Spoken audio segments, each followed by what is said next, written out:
Buy from our sponsors.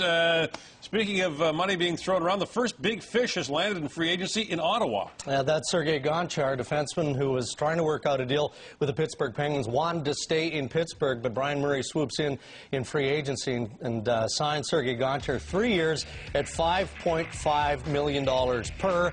It also includes a no-trade clause. So that was the vicinity that Gonchar was looking for. He'd have taken less, apparently, to stay in Pittsburgh. Wanted a 3-year deal at $5 million per, but he gets 3 times 5.5 and the no trade to go to Ottawa. So Ottawa adds a big shot from the point, and they've also already got Erik Karlsson on a good rookie year. So Ottawa massively upgrading its defense so far. James?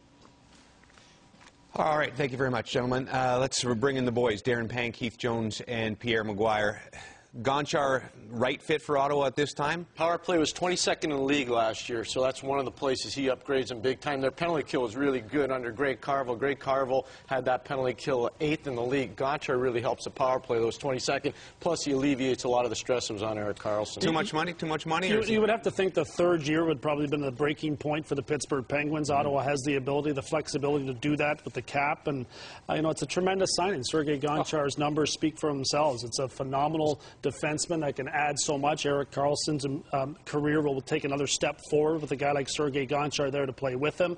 The power play in Ottawa, like Pierre just talked about, is going to be very good. Gonchar, one of the best puck-controlling defensemen in the National Hockey League, and you want to see a good power play. Watch a power play with Gonchar back there quarterbacking it. Panger, you know what's going to be interesting? Watching Kovalev and Gonchar, how they interact, because Gonchar likes to walk the line, then you get the puck back to the left-handed shooting Kovalev. Now Kovalev maybe gets energized. Something's got to get Kovalev That's going. Good. That might energize Kovalev. The fact of the matter is you spend less time in your own zone with Gonchar because he's a one-pass-and-out guy. I mean, these guys are not common anymore in the NHL, and I think one area that the Ottawa Senators were stagnant in is they spent a little bit too much time in their own zone. You need a guy to get the puck up the ice. You need that puck to get on the tape of the forwards through the neutral zone with speed, and Gonchar is a good one-pass defenseman, one and out, and you're out of your zone. I was going to say, really energize Kovalev, because doesn't he get energized for a few games and then, I mean, he goes year off, energize Kovalev? This could be a big year for Kovalev. I think this could help Kovalev a lot. I really do. Yeah, so do I. Fair enough.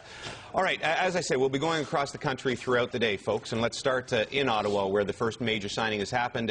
Here's Brent Wallace, who will be covering the Senators for us today. John Lewis in Montreal, covering the Montreal Canadiens. We've already heard from Catherine Dolan, covering the Toronto Maple Leafs today. Let's start with Brent Wallace. I guess this just became obvious because they knew Volchenkov wasn't coming back, Brent? That and Andy Sutton, he was a big hole on their defense, and this is what Brian Murray's been looking for about 2 years, was a good puck-moving defenseman, a quarterback on the power play. Philip Kuba had been their quarterback on the power play. He got hurt a lot last year. As you say, Erik Karlsson is really coming into his own, but he's only a second-year player. So this is exactly the kind of signing that Brian Murray's been looking for.